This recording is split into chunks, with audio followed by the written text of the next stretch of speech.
जय हिंद दोस्तों, आप सभी का स्वागत है इस चैनल पे। आज हम लोग याद करने वाले हैं त्रिभुज का क्षेत्रफल और चतुर्भुज का क्षेत्रफल को कैसे याद करते हैं। हम आपको यहाँ पे बहुत ही कॉन्सेप्ट के साथ हम आपको ट्रिक को याद कराएंगे। हम आपको रटवाएंगे नहीं, यहाँ पे कंसेप्ट बताएंगे कि फॉर्मूला को कैसे याद किया जाता है। कोई भी फॉर्मूला आप याद कर लीजिएगा। तो अगर आप चैनल पे नए हो तो चैनल को प्लीज़ सब्सक्राइब कर लीजिएगा, वीडियो को लाइक कर दीजिएगा। ये जो फॉर्मूला बताने वाले हैं 8 क्लास से लेकर 12th क्लास तक के जितने भी एग्ज़ाम हैं उस सब एग्ज़ाम में आपको ये सूत्रों का ज़रूरत पड़ेगा। तो चलिए ज़्यादा हम आपका समय न लेंगे और इस वीडियो को हम स्टार्ट करते हैं। तो देखिए, जानते हैं त्रिभुज का क्षेत्रफल एवं परिमाप पढ़ने वाले हैं। तो एक नंबर क्या है, त्रिभुज का क्षेत्रफल बराबर होता है, जनरल जो फॉर्मूला होता है 1/2 गुना आधार गुना ऊंचाई। अगर कोई त्रिभुज दिया रहे, सपोज करिए यहाँ पे हम एक तो त्रिभुज बनाते हैं, कोई यहाँ पे त्रिभुज दिया रहे, ठीक, और उसमें क्या दिया रहे, ऊंचाई दिया रहे, तो ये एच है, ये क्या है, बेस है। तो कोई भी त्रिभुज दिया रहे उसमें ऊंचाई और आधार दिया रहे तो वही यूज करेंगे, 1/2 गुने आधार गुने ऊंचाई। फिर दूसरा है त्रिभुज का परिमाप। त्रिभुज का जो परिमाप होता है तीनों भुजाओं का योग। त्रिभुज में कितना भुजा होता है, तीन भुजा होता है। ये भुजा और ये भुजा, तीनों भुजाओं को जब जोड़ेंगे तो हमको मिलेगा उसका परिमाप। तो त्रिभुज का जब भी परिमाप निकालना हो तो तीनों भुजाओं का योग। इसका एक और फॉर्मूला होता है a प्लस बी प्लस सी। ये ए बी सी क्या है, त्रिभुज की भुजाएं हैं। नेक्स्ट है समबाहु त्रिभुज का क्षेत्रफल। समबाहु त्रिभुज, देखिए समबाहु त्रिभुज यहाँ पे हम बनाते हैं, आपको समबाहु त्रिभुज बना के दिखाते हैं। देखिए समबाहु त्रिभुज उसको बोलते हैं जिसकी तीनों भुजाएं क्या हो, बराबर हो। ये आपका समबाहु त्रिभुज है, इसकी तीनों भुजाएं क्या है, बराबर है। अगर इसका भुजा ए है तो ये वाला भी ए हो जाएगा, ये वाला भी ए, मतलब तीनों भुजा बराबर हो, उसी को बोलते हैं समबाहु त्रिभुज। तो यहाँ पे आपसे बोला कि समबाहु त्रिभुज का क्षेत्रफल होता है √3/4 गुना भुजा स्क्वायर, या √3/4 गुना ए। भुजा को ए से डिनोट करते हैं, ठीक, √3/4 गुना भुजा स्क्वायर समबाहु त्रिभुज का क्षेत्रफल। और समबाहु त्रिभुज का शीर्षलंब निकालना हो, शीर्षलंब मतलब होता है ऊंचाई। क्या होता है, ऊंचाई, यहाँ पे लिख लेते हैं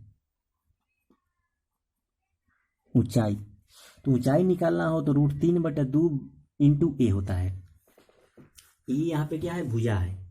तो ठीक, तो समबाहु त्रिभुज का शीर्षलंब बराबर क्या हो जाएगा, √3/2 गुना ए, यानी √3/2 गुना भुजा हो जाएगा। अब होता है समद्विबाहु त्रिभुज का क्षेत्रफल। समद्विबाहु त्रिभुज का क्षेत्रफल, तो चलिए समद्विबाहु त्रिभुज भी बता देते हैं। मतलब वैसा त्रिभुज जिसकी दो भुजा क्या हो, बराबर हो। जिसकी दो भुजा बराबर हो उसके बोलते हैं समद्विबाहु त्रिभुज। तो यहाँ पे जानते हैं कि समद्विबाहु त्रिभुज का क्षेत्रफल क्या होता है, 1/4 गुना बी गुना √4a² माइनस b² होता है, ठीक।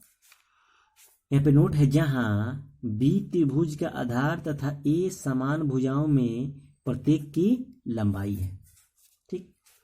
अब हम जानेंगे कि समद्विबाहु त्रिभुज का शीर्षलंब क्या होता है। समद्विबाहु त्रिभुज का शीर्षलंब में क्या होता है, ऊंचाई। तो 1/2 इंटू √4a² माइनस b² होता है। 1/2 इंटू √4a² माइनस b²। आपको क्या करना है, यहाँ पे आपको जितना ये फॉर्मूला हम आपको अभी याद करवा रहे हैं, इसको क्या करना है, इसको आपको अपने नोटबुक में नोट करते चलना है। जितना फॉर्मूला भी यहाँ देख रहे हैं पे सब अपने कॉपी ले लीजिए और बैठ के 1 बाई 1 करके सबको नोट करिए, क्योंकि सिर्फ रटने से कुछ नहीं होता है। जब तक उसको आप लिखिएगा नहीं अपने हाथ से, खुद अपने हाथ से अगर उसको लिखिएगा नहीं तो कभी जिंदगी में भी आपसे वो फॉर्मूला याद नहीं हो पाएगा। कभी भी इसका गारंटी लिख लीजिए। तो उसको क्या करना है, अपने मन से नहीं, अपने कॉपी में अभी बैठ के जो बता रहे हैं उसको नोट करिए। अभी कॉपी ले लीजिए पास में, उसको नोट करिए।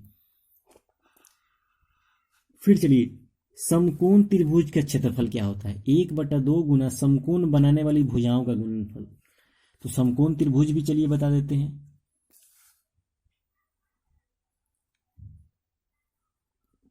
ऐसा त्रिभुज जिसका एक कोण 90 डिग्री हो, वही समकोण होता है। तो ये वाला ऊंचाई हो गया, ये वाला आधार हो गया। तो समकोण बनाने वाली भुजाओं का क्या है गुणनफल, तो यही ना भुजा, ये वाला ये दोनों भुजा क्या बना रही है, समकोण बना रही है, मतलब ऊंचाई बना रही है और आधार बना रहा है, आधार गुना ऊंचाई होता है। ठीक, अब होता है विषम बाहु त्रिभुज का क्षेत्रफल। तो विषम बाहु में क्या होता है, जिसका वैसा त्रिभुज जिसका कोई भुजा क्या हो, बराबर न हो। तो विषम बाहु त्रिभुज, वैसा त्रिभुज जिसकी कोई भुजा बराबर न हो, तो उसके लिए फॉर्मूला होता है, इसका नाम है हीरो का सूत्र।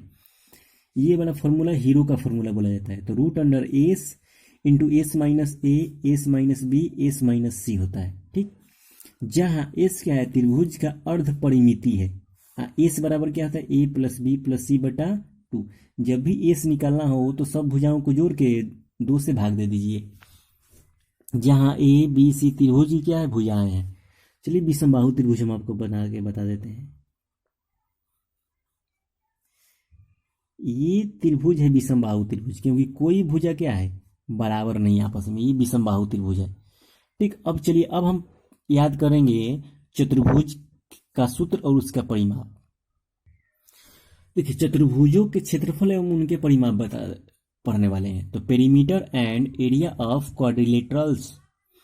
तो देखिए एक चतुर्भुज में एक नंबर हमको क्या पढ़ना, आयत, जिसको इंग्लिश में बोलते हैं रेक्टेंगल। यहाँ पे बगल में हमको फिगर बना दिए कि आपको परेशानी नहीं होगी फॉर्मूला को याद करने में, किसको आयत बोलते हैं। जैसा कि देख सकते हैं यहाँ पे ये आयत है। आयत का क्या होता है, प्रत्येक को 90 डिग्री का होता है। ठीक, आमने सामने का भुजा क्या होता है, बराबर होता है।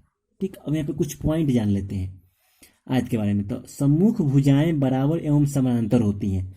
सम्मुख समझते हैं, सम्मुख मतलब होता है सामने। इस भुजा के सामने वाला ये भुजा है और इस भुजा के सामने वाला ये भुजा है, तो दोनों भुजाएं क्या है, समान है और समानांतर होती हैं।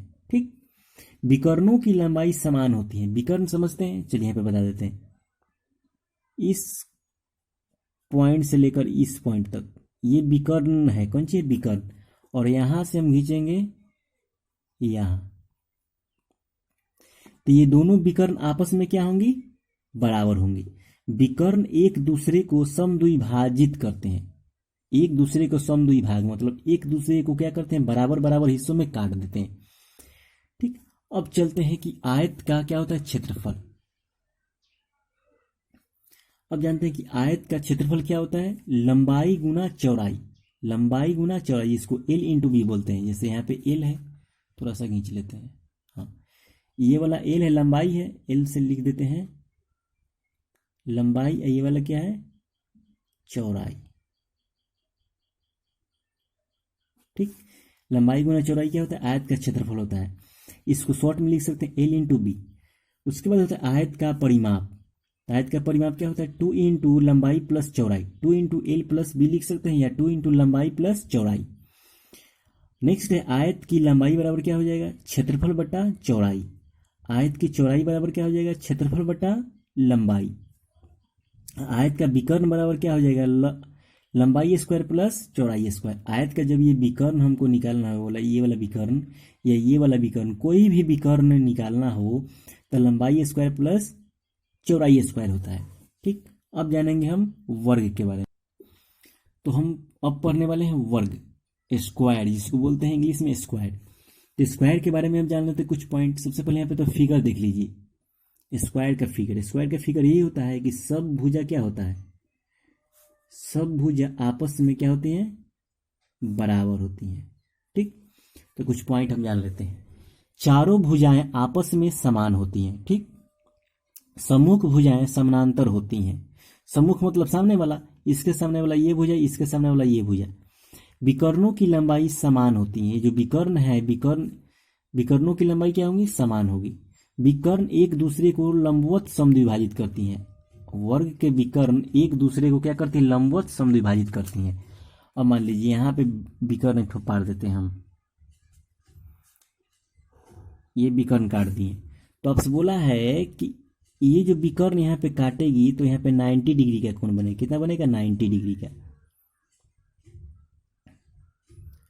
तो कितना डिग्री का ये सब कोण बनाएगा, यहाँ पे 90 डिग्री का। तो यही बोला है कि विकर्ण एक दूसरे को लंब समद्विभाजित करती है। ये वाला पार्ट और ये वाला पार्ट क्या है, दोनों बराबर है। ये वाला पार्ट भी बराबर है। ठीक,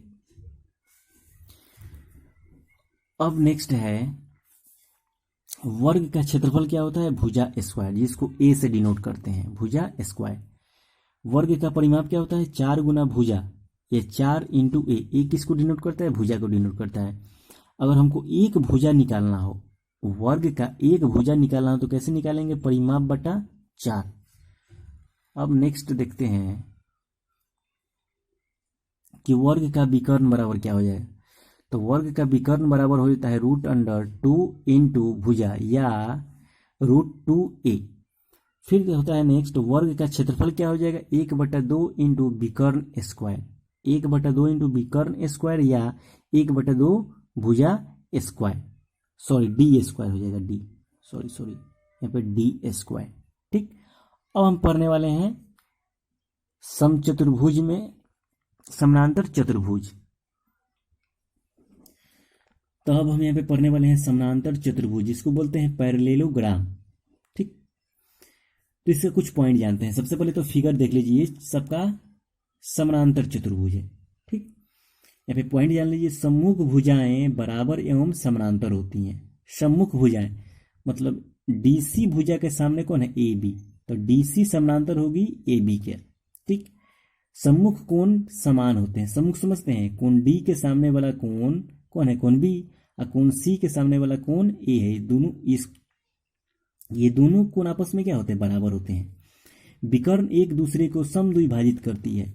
इसका जो विकर्ण है यहाँ पे एक दूसरे को क्या करेगा, समद्विभाजित करेगा। ठीक, तब जानते हैं कि इसमें ये लंब डाले हैं, यहाँ पे 90 डिग्री ये कोण बना है, ये वाला ऊंचाई है, किसका ऊंचाई है, ये समानांतर चतुर्भुज का। ये नीचे वाला भुजा ए है और साइड वाला भुजा बी है। ठीक, अब इसका फॉर्मूला जानते हैं। समानांतर चतुर्भुज का क्षेत्रफल निकालना हो तो आधार गुना ऊंचाई होता है। ठीक, जिसको बोलते हैं बी इंटू एच। समानांतर चतुर्भुज की परिमाप निकालना हो तो 2 इंटू ए प्लस बी या 2 इंटू आसन भुजाओं का योग होता है। ठीक, आसन भुजा आमने सामने का, इस भुजा का जोड़ देंगे। अब चलिए चलते हैं समचतुर्भुज में। तो यहाँ पे देखते हैं समचतुर्भुज, जिसको इंग्लिश से बोलते हैं रोम्बस बोलते हैं, क्या बोलते हैं, रोम्बस। तो यहाँ पे आप देख सकते हैं ये समचतुर्भुज, ये समचतुर्भुज जो है ना, ये वर्ग का ही एक रूप है। सिर्फ इस फिगर का ही, ये फिगर टेढ़ा है, तिरछा है थोड़ा, नहीं तो इसको सीधा करेंगे तो आपका ये वर्ग मिलेगा। क्या बनेगा, वर्ग। वर्ग को ही तिरछा करके बनाया गया है समचतुर्भुज। समचतुर्भुज का मतलब होता है जिसकी चारों भुजाएं क्या, और सम मतलब बराबर हो। तो इसमें सभी भुजाएं आपस में क्या है, बराबर है। तो कुछ पॉइंट जान लेते हैं। सभी भुजाएं आपस में क्या होती है, समान होती है। सम्मुख भुजाएं समानांतर होती है।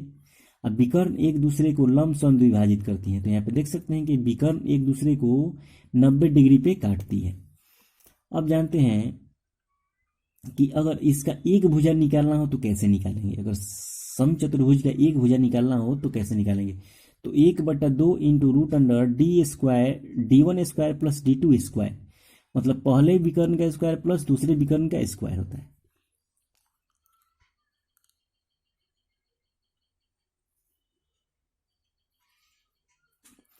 फिर होता है परिमाप।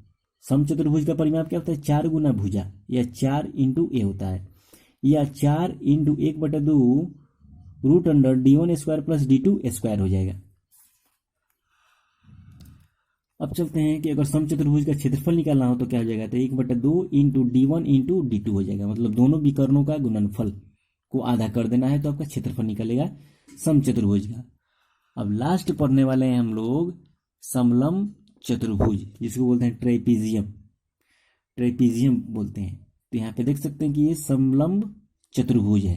ठीक, ये वाला ऊंचाई है, ये आपका भुजा है, तो क्षेत्रफल क्या हो जाएगा समलंब चतुर्भुज का, 1/2 इंटू ए प्लस बी इंटू एच, मतलब आसन भुजाओं का गुणनफल और उसके ऊंचाई योगफल और उसकी ऊंचाई से गुना कर देंगे तो हमको समलंब चतुर्भुज का क्षेत्रफल मिल जाएगा। तो ये था आपका जितना फॉर्मूला है चतुर्भुज और त्रिभुज का, वो सब यहाँ पे क्या है आपको याद करवा दिए। तो अगर वीडियो अच्छा लगा तो प्लीज़ हमारे चैनल को सब्सक्राइब कर लीजिएगा, और आपके लिए भी हम लाते रहेंगे ऐसे ऐसे वीडियो।